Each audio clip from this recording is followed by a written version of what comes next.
Salut, c'est Greg, bienvenue dans cette nouvelle vidéo, dans ce 5e épisode de ma transformation physique. Épisode un petit peu particulier aujourd'hui parce que je vais revenir sur d'où je viens, à quoi je ressemblais lorsque j'avais pas commencé le sport, comment est-ce que je me suis musclé, les règles et les principes que j'ai appliqués au cours des dernières années pour prendre du muscle. Je vais te donner aussi quelques idées reçues qui bloquent beaucoup de personnes à se mettre au sport parce qu'à la base, moi j'étais pas du tout un grand sportif et justement je suis pas issu d'une famille de sportifs. On en reparlera plus tard dans la vidéo. Je te mets tout le sommaire en description et je commence tout de suite par te présenter qui j'étais avant de commencer le sport, d'où est-ce que je pars et où est-ce que j'en suis arrivé aujourd'hui. Et ensuite je te partagerai quelques idées contre-intuitives qui vont t'aider à te mettre au sport et à te tenir surtout sur le long terme. Tu sais, dans la classe il y a toujours un gars un peu plus fin que les autres, et bien cette personne c'était moi. Jusqu'au lycée je pesais vraiment, je me rappelle en seconde ou en première pesais vers les 50-55 kilos. J'étais vraiment cette personne très fine, très faible physiquement et ça me convenait pas. C'est ça aussi qui a été l'élément des déclencheurs un petit peu. Il y a eu aussi ma rupture qui arrivait en même temps, une rupture amoureuse que j'ai eue à ce moment-là,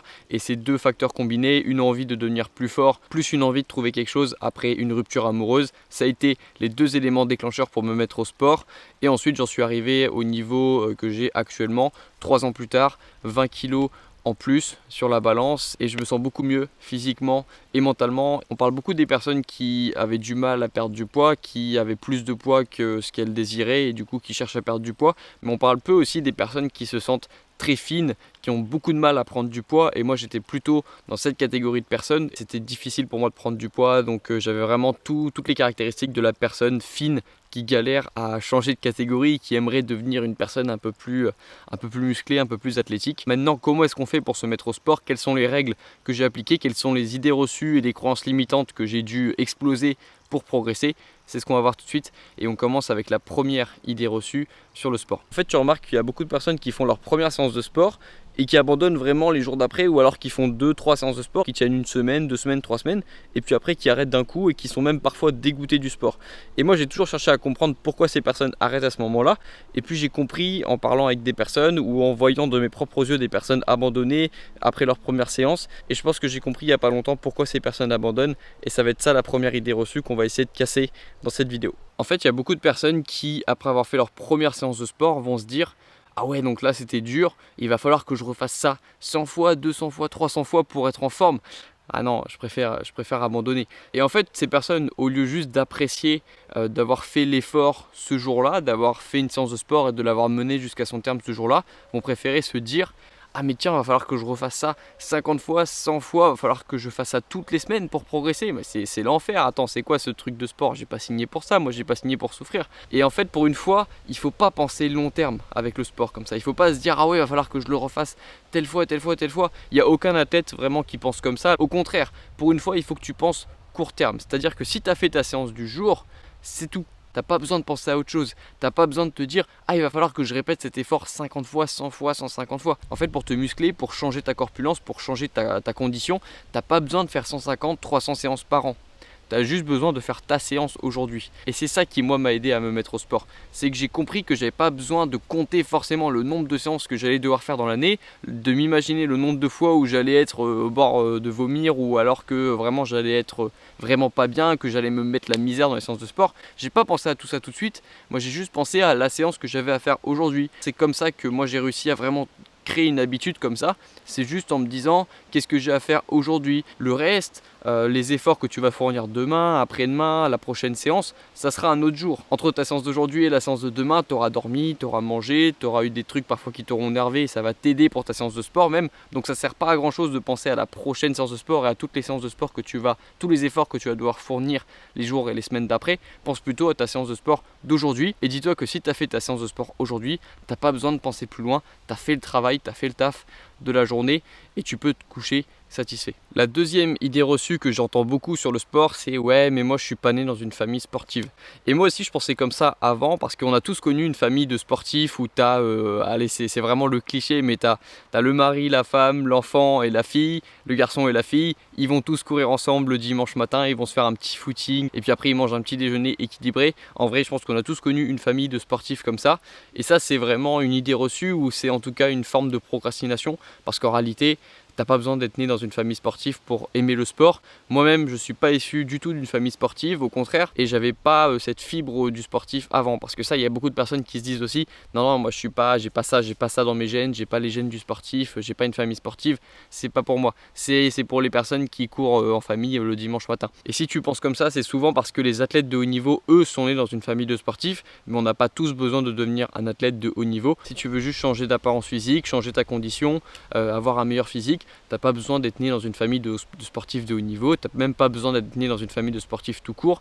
Tu peux même, et ça c'est cool, devenir la première personne à vraiment te mettre au sport dans ta famille pour inspirer ta famille à faire du sport, à tenter de nouvelles activités sportives. Ça aussi, c'est une grande fierté que tu pourras connaître si tu es l'élément déclencheur de ta famille, si tu incites ta famille à te mettre au sport, puis en plus ce sera mieux pour leur santé. Tu vas peut-être permettre à ta famille d'économiser, d'éviter des gros problèmes de santé plus tard, et ça aussi c'est une forme de fierté que tu pourras ressentir si tu te mets au sport. Pour cette troisième idée reçue, je vais en regrouper deux idées reçues ou deux excuses que j'entends souvent avec le sport. C'est j'ai pas le temps et j'ai pas d'énergie, ça me prend trop d'énergie. Lorsque je sors d'une séance de sport, je suis complètement KO et j'arrive pas à réfléchir, à penser à autre chose, à travailler, etc. Pour la première excuse, je veux plus l'entendre, j'ai pas le temps. Et même si moi je l'ai dit aussi, parce que je pars du principe que parfois pour faire une séance de musculation, il faut 1 heure, 1 h 15. Parfois il faut aller en salle et donc il faut prendre la voiture, il faut prendre les transports, et donc évidemment ça rajoute du temps. Et lorsqu'on est étudiant, qu'on a des enfants ou qu'on a un métier qui prend du temps, évidemment que parfois on n'a pas le temps d'aller à la salle. Mais j'ai pas le temps pour faire du sport, c'est une excuse, parce que qu'est-ce qui t'empêche vraiment de maintenant faire 100 pompes, 100 squats, 30 burpees? C'est quelque chose qui va te permettre de faire du sport, qui va te permettre de te sentir mieux, qui va sécréter de la dopamine dans ton cerveau, donc qui va te permettre de te sentir mieux en 30 secondes, en 2 minutes, en 5 minutes. Tu peux largement commencer à suer, commencer à ressentir les bénéfices du sport. Et donc tu as à disposition quelque chose qui va te prendre 2 à 5 minutes ou 10 minutes même, mais c'est pas grave, qui ne te prend pas de matériel, qui ne te demande pas de coach, qui ne te demande pas d'aller dans la salle de sport, de prendre la voiture, et c'est quelque chose que tu peux faire chez toi sans matériel. Le vrai problème du coup, c'est un manque de volonté, c'est pas un manque de temps. Donc la mauvaise excuse de j'ai pas le temps, pour moi ça marche pas, parce que tu peux largement te mettre minable en 30 secondes, 2 minutes, 3 minutes de sport. Donc pour moi c'est pas une excuse, le temps. Et la deuxième excuse qui est celle de ça me prend trop d'énergie. Moi j'ai souvent tendance à dire que le sport me prend de l'énergie mais me le rend après. C'est un bon investissement pour mon temps et pour mon énergie. Après je vois les choses un peu différemment de la plupart des personnes, mais le sport c'est comme si je lui donnais toutes mes énergies négatives. Dès que j'ai quelque chose qui va pas, dès que j'ai un problème qui vient de me tomber dessus, dès que j'ai une source d'anxiété qui vient d'apparaître, je donne ça au sport, c'est-à-dire que je vais me dépenser, j'envoie toutes mes énergies négatives au sport entre guillemets, et puis après ma séance de sport je me sens mieux. C'est-à-dire que le sport a transformé quelque chose de négatif, de la colère, de l'anxiété, du stress, en quelque chose de positif, en sentiment de satisfaction après ma séance de sport. Il faut voir le sport comme ça, il ne faut pas voir le sport comme quelque chose dans lequel tu donnes toute ton énergie et puis qui ne te rend rien, qui te fait mal, qui te réveille avec des courbatures. Apprécie plutôt d'avoir des courbatures, apprécie plutôt d'être un peu fatigué, d'avoir les jambes lourdes. Tu devrais le voir comme une récompense et pas comme une souffrance. Et puis vois le sport comme quelque chose qui va t'aider à transformer des journées négatives, à transformer des mauvaises journées en bonnes journées. Parce que c'est quelque chose qui va te permettre vraiment de mieux vivre tes journées. Il faut le voir comme un allié et pas comme une souffrance. Et même si les premières séances de sport sont difficiles, même si tu vas sûrement boiter après ton premier jour où tu vas entraîner les jambes à la salle de sport, c'est quelque chose qui sur le long terme va t'apporter beaucoup, qui va te renforcer mentalement et physiquement. Donc vois pas ça comme une souffrance, vois pas ça comme une plaie. Encore une fois, comme je te le disais dans la dernière vidéo, c'est une question de perception. Si tu as l'impression de faire toujours les choses en retard, ça va devenir encore plus compliqué. Et si tu as l'impression que le sport c'est une souffrance, que c'est une plaie et que c'est quelque chose qui te fait perdre ton temps, ça va être encore plus difficile de s'y mettre. Donc ne vois pas les choses comme une souffrance, vois le sport comme quelque chose qui va te renforcer, qui va te permettre d'aller beaucoup mieux sur le long terme et qui va t'éviter de tomber dans des périodes un petit peu plus difficiles de ta vie, un peu plus sombres de ta vie, comme ça a été le cas pour beaucoup d'entre nous. Voilà, c'était ça les 3 idées reçues sur le sport. Je pense que déjà ça peut t'aider à te mettre au sport, mais maintenant je vais te donner une petite conclusion générale sur comment est-ce que je me suis musclé, quelles ont été les actions vraiment que j'ai utilisées, que j'ai implémentées, que j'ai prévues dans ma journée pour changer physiquement.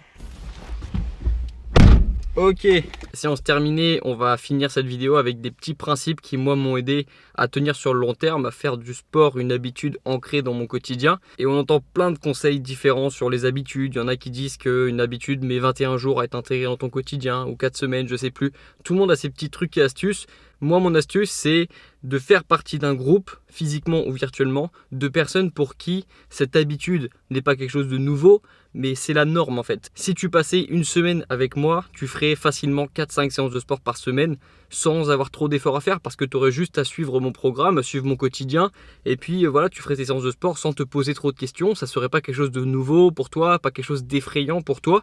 De la même façon, si ton projet c'est de lire plus, si tu vas dans une famille d'accueil où c'est des fans de lecture et qu'ils lisent tous après le café le matin ou que tout le monde lit après le repas du midi sans t'en rendre compte, la lecture va faire partie de ton quotidien et ça va pas te demander trop d'efforts. Donc mon conseil à moi, c'est de t'entourer de personnes pour qui faire du sport c'est pas quelque chose de nouveau, mais c'est la norme. C'est comme ça que j'ai fait parce que moi tous mes potes étaient pas forcément chauds pour se mettre à la musculation en même temps que moi. C'est pas toujours évident d'avoir au même moment les mêmes besoins et les mêmes envies, même lorsque c'est des potes qui partagent à peu près les mêmes passions et les mêmes hobbies que toi.